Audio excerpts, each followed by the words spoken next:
To see all of this in practice, let's take a look at the qualifying action for the ever-popular nitromethane-fueled AA funny car. The number 1 spot is nailed down by Tom Hoover of Minneapolis in the Showtime Corvette. Shown here running with Lennon Brogno. Hoover's time, 6.07 seconds at a speed of 225 miles an hour. In a dramatic last-ditch effort, Gary Bergen of Stanton, California, dropped into the number 2 spot with a blistering 6.15 second elapsed time, 235 miles an hour. Number 3 position is established by Ron Colson in the King's Hawaiian Bred Corvette with an elapsed time of 6.17 seconds at a speed of 235 miles an hour. Roy Harris of Drexel Hills, Pennsylvania, lands the number 4 position in the Budman Arrow. Running opposite Al Berkler, Harris turns 6.26 seconds at 228 miles an hour. 5th slot in eliminations is secured by the Fighting Irish team from Jackson, Michigan. Dick Rosberg drives the entry to an elapsed time of 6.27 seconds. Stan Bowman of Canton, Ohio, in the Ohio State Patrol Camaro fills the number 6 spot with an elapsed time of 6.30 seconds at a speed of 205 miles an hour. Californian Bob Pickett's U.S. Marines entry in his qualifying attempt with Dick Rosberg nabs the number 7 spot with an elapsed time of 6.31 seconds at a speed of 205 miles per hour. Running opposite Paul Smith, Tom Motry qualified in the number 8 slot. But a parachute failure places him upside down in the safety sand trap at the end of the track. His 6.32 second run proved useless as he was unable to make the 8 o'clock elimination call. Fortunately, Motry was unhurt in the incident. This allowed Texan Billy Meyer to come into the field with a 6.36 second, 218 mile an hour qualifying run in the Hawaiian Tropic Citation. The non-qualifiers for this field include leading drivers like Mike Dunn at 6.36 seconds, Paul Smith at 6.37 seconds, John Pott in the Mr. Norm entry at 6.41 seconds, Lennon Brogno Centurion at 6.50 seconds, Doc Halliday in the Telstar at 6.54 seconds, Frank Hawley in the Chi-Town Hustler at 6.56 seconds, Frank Oglesby's Mellow Yellow at a troubled 11.44 seconds, and Al Berkler's Motown Shaker Corvette. And now, back to the track for the Saturday night funny car eliminations. Eliminations open with Stan Bowman in the left lane versus Gary Bergen in the right lane. As Bowman encounters handling problems, Gary Bergen speeds to a 6.42 second, 222 mile an hour victory. The second pairing puts number 1 qualifier Tom Hoover in the right lane against Dick Rosberg in the left. After the tire-warming smoky burnouts, both cars are backed up in the tire tracks of their burnouts.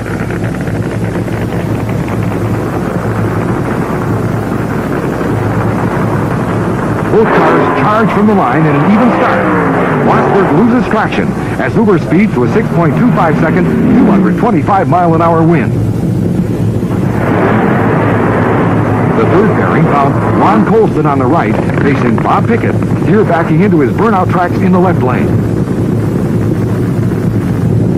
Both drivers test throttle response and traction as they approach the starting line.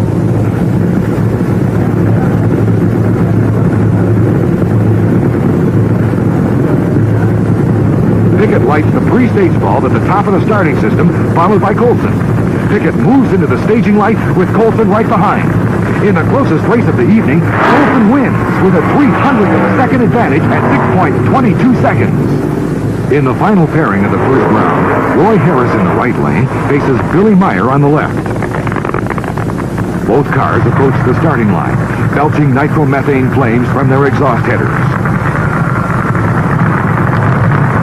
Meyer goes on to win with a fine 6.12 second elapsed time to post the best time of round 1. We're in the pit with Billy Meyer, and he just established low elapsed time of the first round of racing. And Billy, it's been a rather hard weekend for you. You started off qualifying, and your first run was the best for several, and then finally you got it all together. What makes the difference between a first run and one like you just laid down? We broke a lot of parts in some of those other qualifying runs, and we were doing a little bit of testing. We didn't mean to test that long. And the last 2 runs we made, we were trying to run good, and we just broke both times. Well, you came into the program as an alternate. In fact, you were the number 9 qualifier and made it into the show by virtue of the fella in the number 8 spot breaking and letting you in, and then you laid down that fine 6.12. Is the car broken again? I notice a lot of work going on. What's happening right now? No, that's just our normal, between round maintenance. We looked at about 4 pistons, put it back together, and now we're ready to go. What do you think the car is capable of running here? As the atmosphere probably will be improving as it gets later in the night. Do you think you can run in the 6.0s? The 6.0s are no problem, but we're not going to try to just because of the weather and stuff. We're just going to try to stay consistent. Billy, our best wishes go with you, and we look forward to seeing you here in round number 2 in just a minute. Thanks, Dave. We're in the pits of the Showtime Corvette of Tom Hoover as the qualifying continues here under the lights for the big racing coming up tomorrow. But tonight it's funny car eliminations, your low qualifier at a 6.07. You didn't run quite that good in the first round. Did you expect to better your 6.07? What was your plan? The game plan was just kind of pull it back a little bit and not smoke the tires and win the first round and then get after it. Later on this afternoon it was hotter here. The track was balling up and the cars were smoking the tires. I was scared of doing that, so I took some power out. Plus, the humidity tonight is pretty bad. We're going to hop it up now. I'll be back on.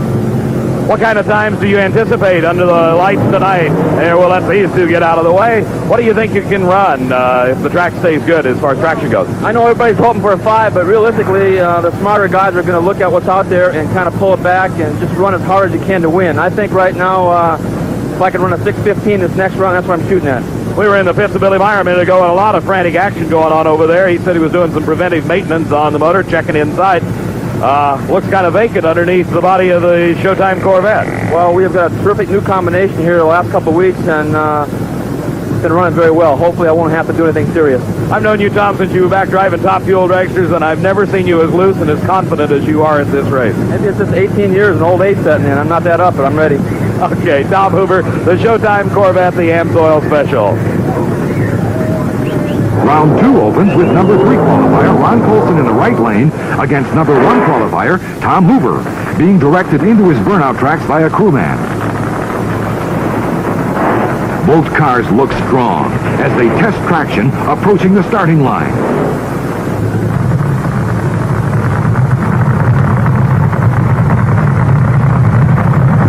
Hoover encounters handling problems as Colson posts lower lap time of eliminations at 6.10 seconds. Ron Colson, you had an easy pass as Tom Hoover got crossed up right off the starting line. That put you in the finals here at the Popular Hot Rodding Championship.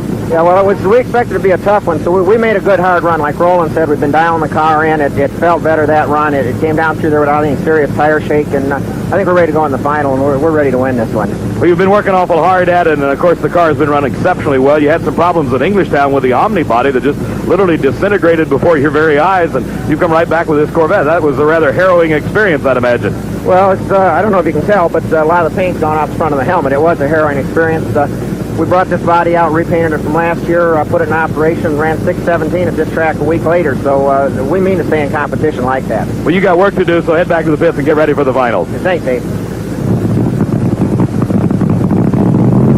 The second round wraps up with Billy Meyer in the right lane against Gary Bergen in the left. This race will determine who will face Ron Colson in the final.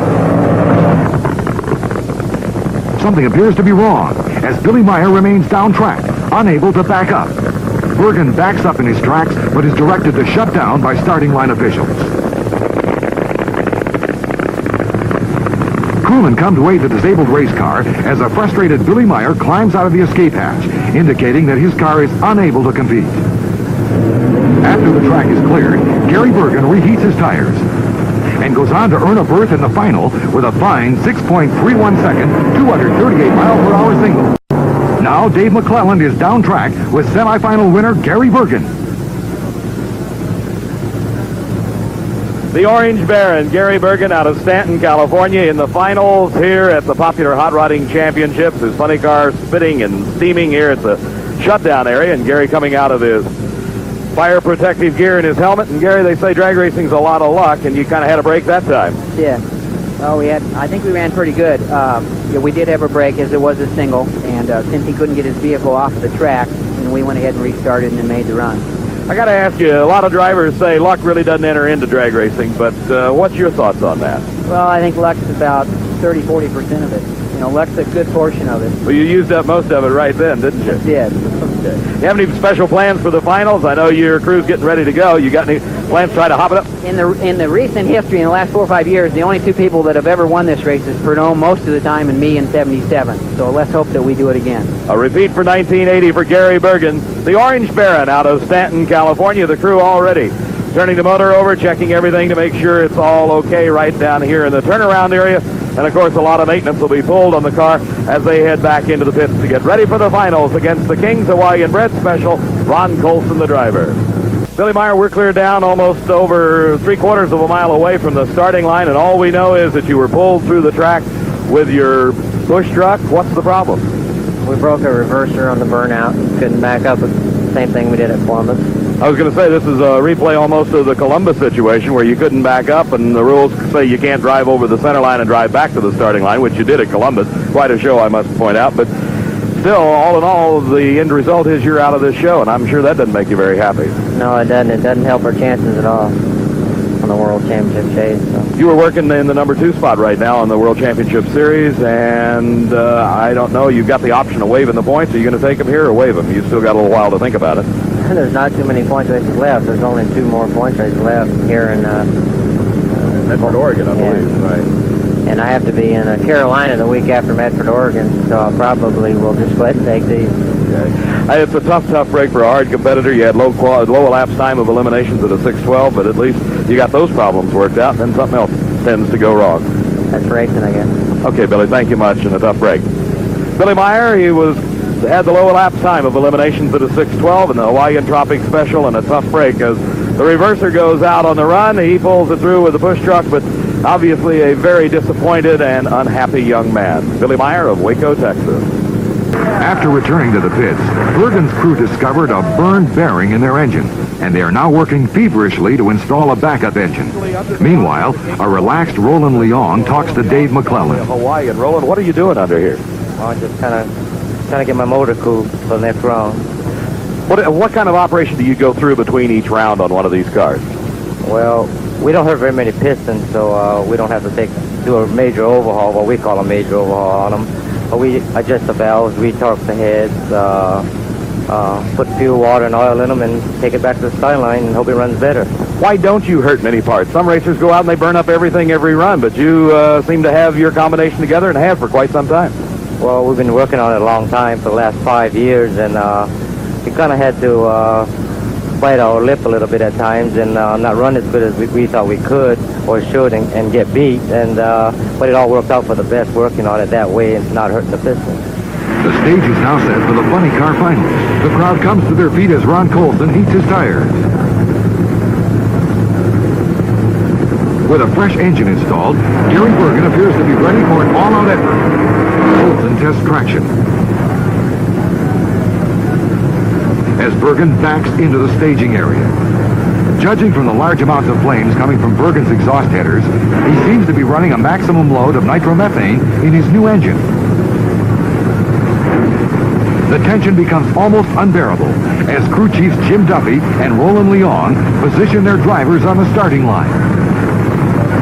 The cars inch into the electronic starting beams with Bergen's header flames growing even longer.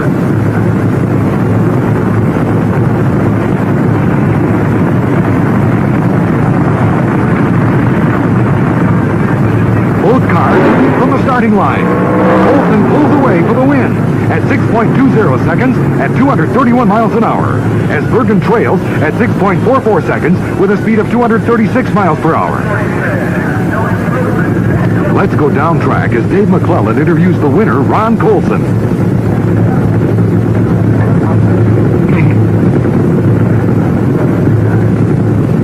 The funny car champion of this 12th annual Popular Hot Rodding Championships is Ron Colson driving the King's Hawaiian Bread car of Roland Leong, and as Ron gets himself unstrapped, I'll tell him he turned in a lapse time of 6.20 seconds at over 230 miles an hour. And there was a bit of a psychological question as to which lane was the right one or the wrong one, but the car owner, Roland Leong, picked the right one for you, and it apparently worked out. Well, it was a little touchy.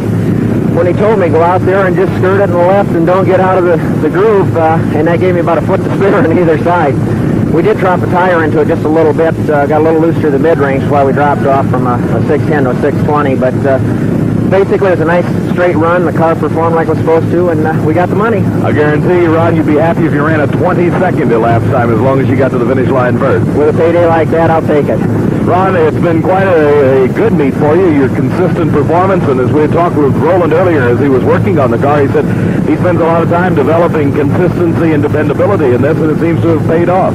Well, it's the car, as you know, from the Wentz World Championship Series, has been the most consistent car in the series for really the last 2 years, and that's what's won the races for us.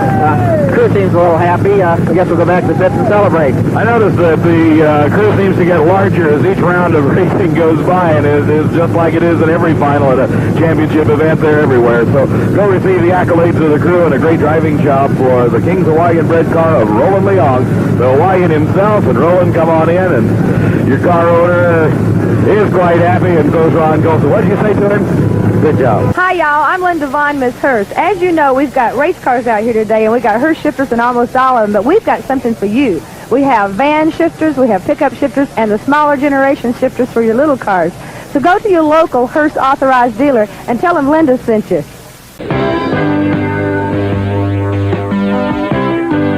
The number one qualifier, the Blue Max of Raymond Beadle, 5.96 seconds.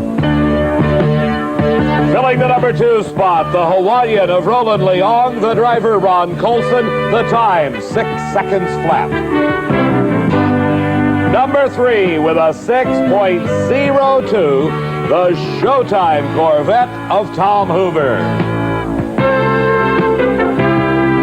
Number 4, Joe Pezzano's car, driven by young Tom Ridings, to a clocking of 6.03 seconds. The number 5 qualifier, Mike Hamby's War Eagle, Dale Poldy up, the time 6.04.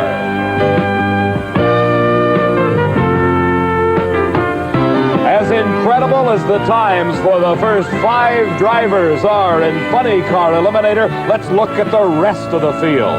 There's the low 8 qualifiers, 6.06 for John Force. The second 8 in the 16-car field, Len Imbrogno on the bubble, 6.10. Only 14 hundredths of a second separating the entire field, the fastest field in the history of championship drag racing. Working with me at the Nationals is Steve Evans, and he knows why.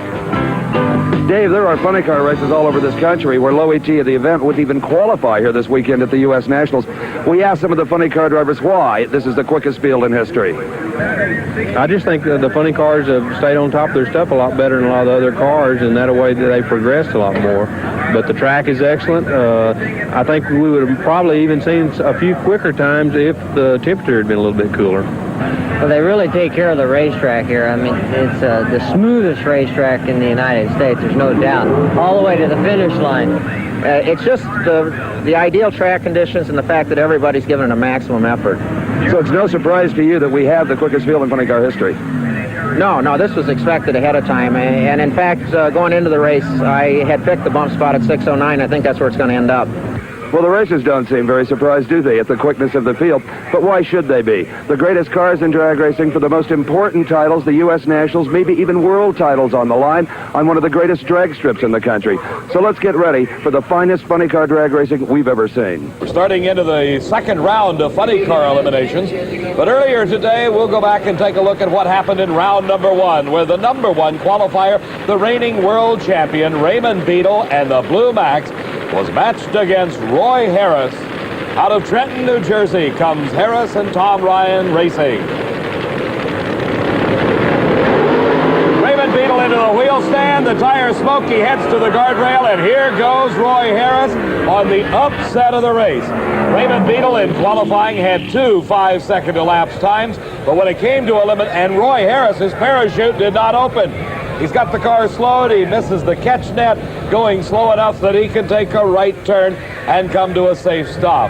But for Raymond Beadle, one of the biggest disappointments of his career, he has absolutely intimidated funny car racing during qualifying, but when it came to eliminations, a little bit too much power, a little bit too much clutch, and the upset win goes to Roy Harris. Ron Colson, the number 2 qualifier in the near lane, driving for Roland Leong, is up against the former world champion 4 times in a row. This man won it, Don Prudhomme, but he's had his troubles this weekend. He qualified in the second half of the field in this race. In round number 1, it's got to be Ron Colson, the favorite. And Prudhomme extends his lead from the moment they let the clutch out. And it is a big win for Don Prudhomme at 6.13 seconds to a very slow 7:07 for Ron Colson. As we watch, we see nothing obviously wrong, but something must have been the matter with Ron Colson's car because it just did not produce the power. With Don Prudhomme, let's join Steve Evans. I never thought I'd come down here to the Snake and Victory and say, what an upset. Yeah, kid, this whole race is an upset. Beetle went out first round. I beat just the Hawaiian. You just never know about drag racing, do you? And Billy Meyer, I think you race him next round? Fine. You both ran 6:13, so we'll have to go to the tower, I guess, and find out what the next digit is. Yeah, he'll be tough. He'll be tough. Okay, congratulations. It's been a tough weekend, huh? You bet, Steve. Thank you. Okay, Don Prudhomme, who early in the going of this race didn't even have his car as it was broken down in its truck in Tulsa, Oklahoma. He spent 2 fidgety days with no race car to drive. And here he goes into round number 2 with the Blue Max out. And Steve, with a 6.13 second elapsed time, he is certainly right up there with everybody now. Don Prudhomme back on his game. Still in the first round of racing, Tim Gross from St. Joseph, Michigan, up against Dale Poldy. Poldy driving the War Eagle. One of those top 5 qualifiers is Poldy in the near lane, but the win goes to Tim Gross as we find the top qualifiers falling very quickly in round number 1 racing. Watching again, Tim Gross leaving the starting line right side by side with Dale Poldy. Poldy, the lower qualifier, has to be considered the favorite. But as we've seen already, favorites mean nothing here at the Nationals as Tim Gross takes the big first round win. Walking over is Poldy shaking hands with Tim Gross. And I'm sure Dale Poldy very dejected as we head into the second round of racing. We'll take a look at some of the drivers. Here's Roy Harris. This is Tim Gross, the man we just saw win the race in round number 1. Ed the Ace McCullough. Sanger, California. From Phoenix, Arizona, Trip Shoemake. Billy Meyer calls Waco, Texas home. Don Prudhomme, the 4-time world champion, many-time nationals champion. Tom Ridings driving Joe Pisano's car. And Len Imbrogno, the number 16 qualifier. This is round number 2, and it is Roy Harris against Tim Gross. Harris in the far lane. This is Gross. We saw earlier this season on our Diamond P coverage of the Spring Nationals when Tim Gross had a horrifying crash, and he's certainly got to be considered for the comeback driver of the year.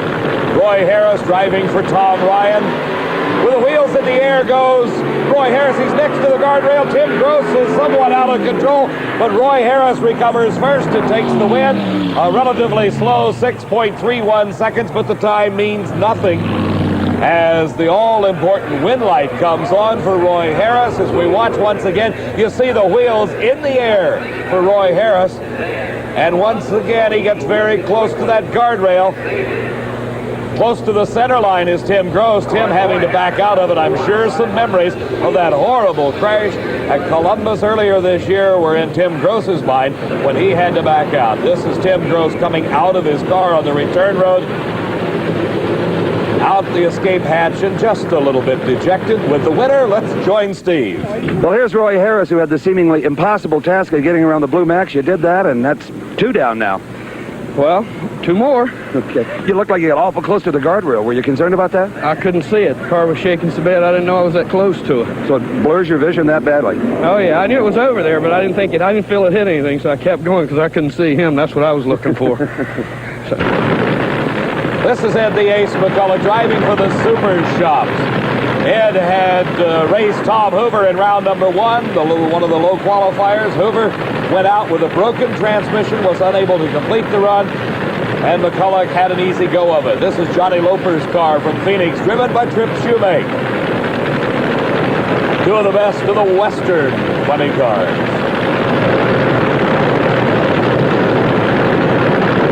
Both cars into the staging beam. The green light is on in a close race off the starting line. But Ed McCulloch extends his lead and wins the race. 6.25 seconds. His speed over 234 miles an hour. As we watch this race again, elapsed time is the amount of time it takes to go from the starting line to the finish line, 1,320 feet or 1/4 of a mile away. Boy, Ace, this has got to remind you of an earlier chapter in your career back in the early 70s when you owned not only this race, but all of funny car racing. Feels good. Oh, it's great, Steve. We're having a hard time today running in this air. There just isn't any, and I mean, everybody's off the pace a little bit, but... Because of the humidity? Really. I mean, so there's just no air here, you know? Now, somebody said the birds weren't even flying. There was such a little air. That's about it, buddy.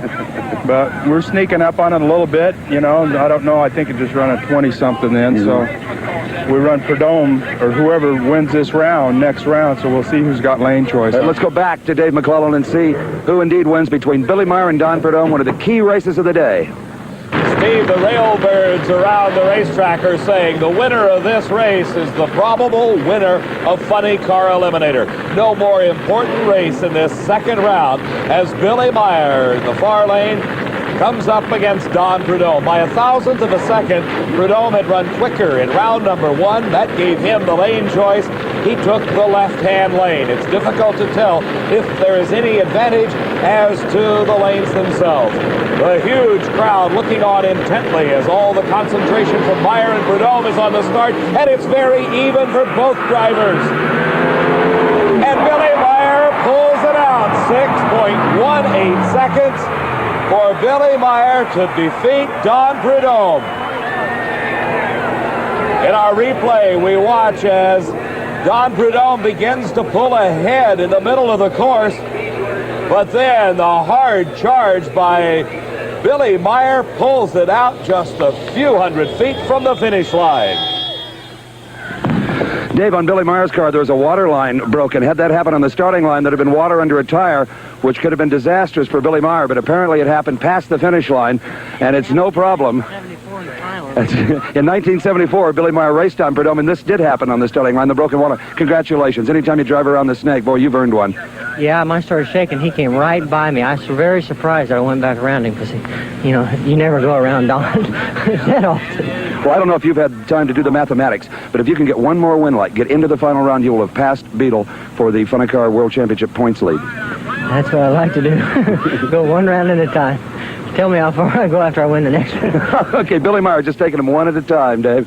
And one at a time for Don Prudhomme. Not many smiles in the Snake's Pit at this point. Tom Ridings in the near lane out of Long Beach, California, drives for Joe Pisano. As the threatening weather continues to look worse, Len Imbrogno backs up Kenny Thornburg's Centurion. Imbrogno from Elyria, Ohio, is also a comeback driver as he had the misfortune of smacking the guardrail at the Gator Nationals earlier this year. You also saw that on our Diamond P Sports coverage. But the car is back together, repaired, a new vehicle for Len Imbrogno, and he is in round number 2 at the U.S. Nationals against Tom Ridings. And he's got a lead right off the starting line. Ridings close to the center, but Tom Ridings coming from behind, 6.15 seconds at 240 miles an hour when he crossed that finish line. What a charge at the tail end of the race by Tom Ridings. Right there, you see at the end of the race as it is Tom Ridings from behind over Len Imbrogno. Well, he has his choice, but as you heard him say, Terry Cap doesn't think it makes any difference. For these two racers, it may mean everything, though. Ed McCulloch in the Super Shops car is in the near lane. He is racing against Roy Harris, who has gotten to this point by virtue of his big first-round victory over the number 1 qualifier, the Blue Max of Raymond Beadle. Ed McCulloch in the previous round over Trip Shoemake. with a 6.25-second time, gave him the choice of lanes.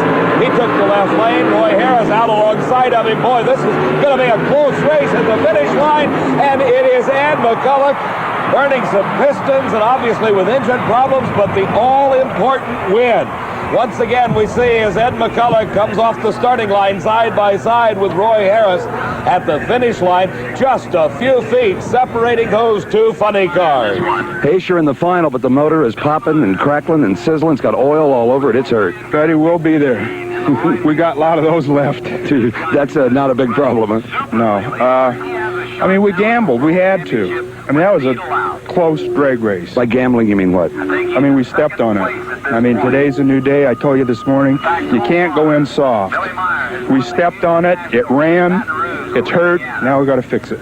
This is like the old days. The last time you won this race was 72. You owned the sport then. I wish it could be that way again, Steve. I really do. It may be in just a few minutes. Well, I hope so. Okay. In fact, Steve, he not only won in 1972, he also won the funny car title back in 1971. Back-to-back victories for Ed McCulloch as what he calls the good old days.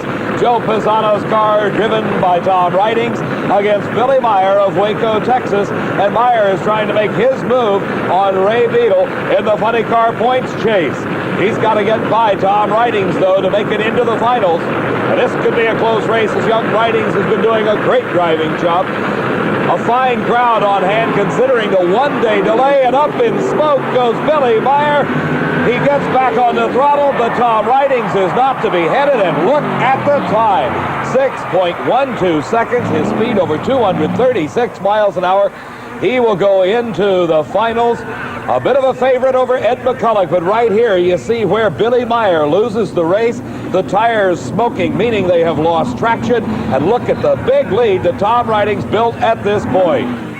You have lane choice over McCulloch. Which lane will you take if conditions stay the same? I'm going to stick an old lefty. That's where I've been all the time, and it's worked good. Okay, congratulations. Yeah. Fantastic performance. Thank you. See you.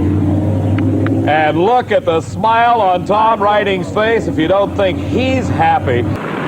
All the work is over for our funny car racers. Joe Pisano's car, driven by young Tom Ridings. He's 25 years old and a college student during the week. Ed the Ace McCulloch from Sanger, California, a professional drag racer through and through. But he also owns an industrial steel business and races on the weekends. McCulloch has been a two-time champion at this U.S. Nationals, but that was a long time ago. The final two cars out of 16, the quickest field in the history of drag racing. Finally settling it out between these two, Ed McCulloch and Tom Ridings, in the finals at the U.S. Nationals at Indy. And a bit of a hole shot, it appears, for Ed McCulloch. And unless something goes wrong, Ed McCulloch wins it. 6.27 seconds at 231 miles an hour. And they may have lost another engine, but I will assure you they don't care at this point. A big lead right off the starting line for McCulloch, and Tom Ridings tries as he can, but was unable to make up the difference. This is Bernie Lewis, the young crew chief on this car who formerly worked for Gary Back. Before that, the Englishman Clive Skelton, one of the hardest working young men in this sport. And as we've seen between rounds, it is a thrash. Physically exhausting and even punishing to the driver. Now they got a little champagne here. That's expired. I'm going to open it with a pair of pliers. So Bernie Lewis is going to personally handle the victory celebration down here. Jerry Verhill, the crew chief on the Gordy Bonin pacemaker car, pitched in today to race with this old pal, the Ace. Bernie Lewis taking a giant swig of the bubbly, and Ed the Ace McCulloch celebrating along with his crew, all of them from California. And Tom Ridings, runner-up here at this event, who was just, I think, tickled to be in the final round, and a fine sportsman himself. Joe Pisano, the car owner of the runner-up machine, congratulating the Ace, who's been a good friend for a lot of years. I don't think I've ever seen even the runners-up as happy as they are down here today. Just incredible. A man that's had trouble with his funny car is Tim Gross, who is now making a last-minute effort to qualify. But earlier, he talked with Steve Evans about his accident at the Spring Nationals. Tim Gross gets a very scary reminder each and every time he goes in and out of his trailer of a day not long ago in Columbus, Ohio, upside down and on fire. Tim, how much of that crash do you remember? Well, I would say probably 95% of it. There was maybe a brief moment where I actually did close my eyes because I didn't want to see what was going to happen. But actually every bit of it, I remember every toss and turn on the guardrail and the fire, of course. And do you toss and turn at night remembering this? No, I've never really had a problem with that. In fact, the first moment I stepped back in the car, I didn't even give it a second thought. It was just something that was in the past. The car almost had a tendency to want to do what it was going to do at that point, and I'm glad it's over with. And this new car is, like I was saying, it's encouraging because it runs very straight, easy, and so This is the way it was in the qualifying as Tim Gross in the far lane tried to make it into the qualifying field. But almost right away, too much power, the back end shook loose. Gross had to shut it down. It was not to be his day at Ontario Motor Speedway. And so we're now ready for the first round of funny car eliminations. Dale Armstrong will face Ron Coulson. Californian Armstrong will be the first here to complete his tire heating burnout. They'll back up to the starting line to get ready to race. There's an official running out on the track. Is something wrong? Oh, this looks like a bad break for Armstrong. The official may be shutting that car off, but what a piece of good luck for Ron Coulson if indeed that's the case. Ron Coulson, unaware of any possible problem on Armstrong's car, brings his machine back to the line and prepares to stage it. But they're still looking at Armstrong's car. There's the top about to go up. Ron Coulson makes his first burnout, pulls up to the line. He's off and away. It'll be a win for Coulson and a lot of bad luck for Dale Armstrong. Oh, you bet. A lot of fans with that California-based car. Apparently an oil leak, Paul. In fact, you can see where oil is even sprayed up on the body and the windshield. And it's all over the racetrack as well. A big problem for this man, John Collins, who is next up in this right-hand lane. The right lane has been a problem all afternoon, and now with this additional oil on it, it's going to make it that much more of a problem. John Collins now preparing himself, putting on the fire protective gear in anticipation of a run down his strip. Steve Evans, let's look at the funny car. This is a funny car, Paul, an inappropriate name really for 1,700 pounds of plainly serious race machine. A 2,000 horsepower supercharged nitro-burning engine in front of the driver, making onboard fire extinguishers a must, all topped off with a fiberglass body. Two on the line and ready to go in the near lane. John Collins from Long Beach, California. Tom Hoover from Minnesota over on the far side.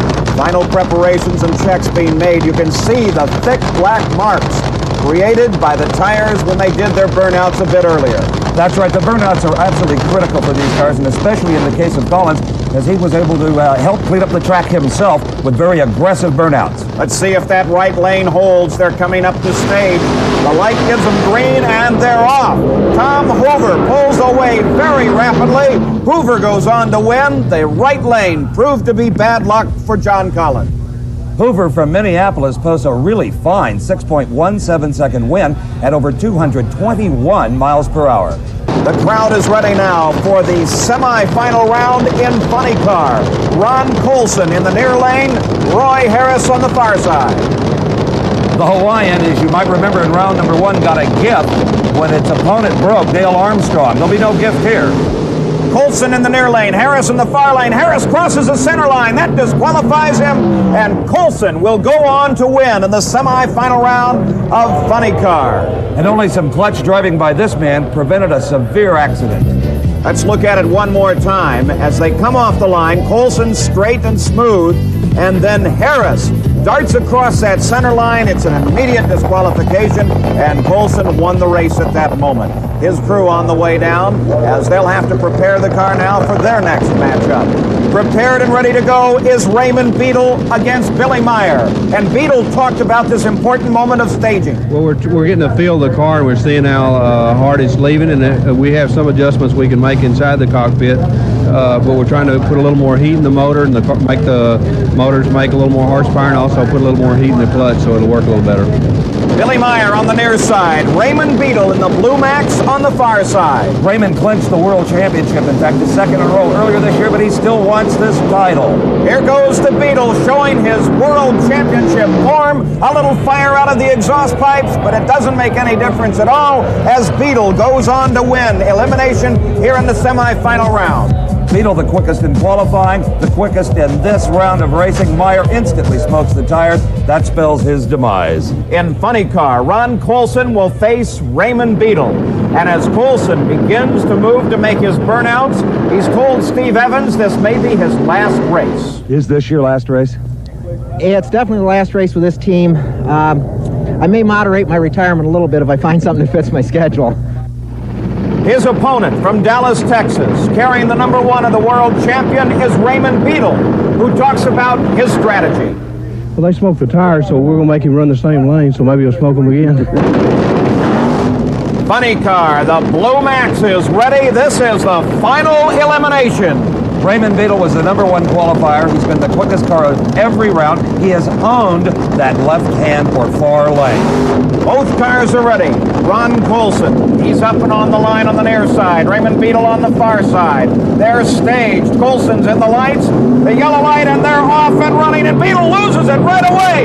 Tremendous driving job as he recovers it, but Ron Coulson goes on to win. And Coulson wins it with the best elapsed time we've seen in the near lane, 6.28 seconds, 230 miles an hour, and there goes Raymond Beetle. He can't believe it happened to him. A good piece of driving by Raymond Beetle. As we look at it one more time, Beetle loses it right off the line, catches it, points it back straight.